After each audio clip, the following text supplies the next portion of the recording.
Of our age have fond memories of our favourite TV puppets: Zippy, Orville, Sooty, Hartley Hare, or if you're a bit younger, Hackerty Dog. What if you remember all of them? I do actually, You're yes. very old, like me.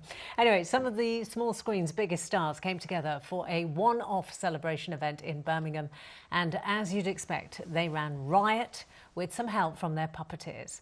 Wesley Smith did his best to keep them under control. I'll be Birmingham, everybody. Yes, I'm Zippy from Rainbow. They're icons of children's television, sure to bring back memories of happy hours spent in a world of fantasy and fun. Held at Birmingham City University, it was the first time so many of them had come together at an event. It's incredible. I have to say that when we started planning this event for Kaleidoscope, we didn't actually expect to have as much as we do. The puppeteers kind of clubbed together to bring along even more than we thought. In the old days on Muppet Show, we had cables. Some of Britain's top puppeteers gave masterclasses on their experiences, working on programmes including The Muppet Show, Rainbow, Sesame Street, and films including Star Wars and the latest released Dark Crystal. What would you like to be in, Little Do? Anything! Give me a job! Do you like to read ITV News Central? Yes! I'm so sorry. I have no control. People in the street wouldn't know me, which is quite nice, but they obviously know the character. So you're listening to every word I say, aren't you? Yeah, he's making sure I say the right thing. Well, I think there's a little bit of everybody in him. Yeah, I think you can recognise yourself in some part of him. Hartley, what's it like working with Nigel Plaskett? Well, Wesley, I can't tell you really because I've never spoken to him, you know. But I do notice he's around whenever I wake up. Before Andy Pandy, Bill and Ben and Sooty and Sweep, there was Muffin the Mule, the first children's TV puppet to appear after the war. Somebody's buried some treasure, yes, and... This clip was thought to have been lost forever, but was recently rediscovered by chance in a sale of old movies.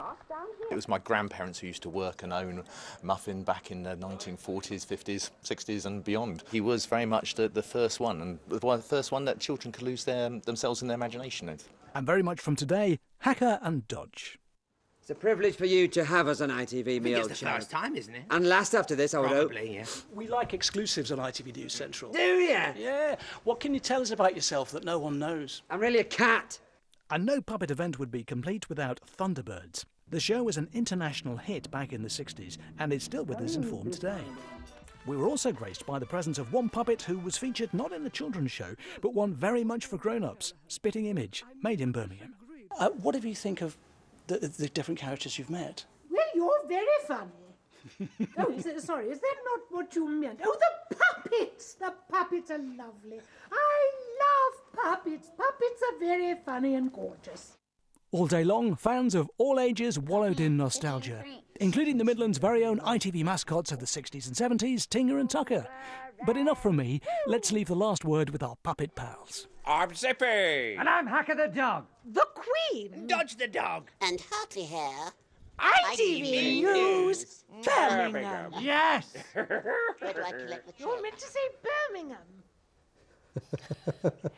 Bet you've been reminiscing like us about all the puppets you remember. They've all just been hired, by the way. They're going to be in next week. And Max Headroom. Do you remember him? We are going back now. Yeah, and that was a newsreader. Wow. Right. What should we do now? Weather? Get the weather quick. Why not? Here's Jess.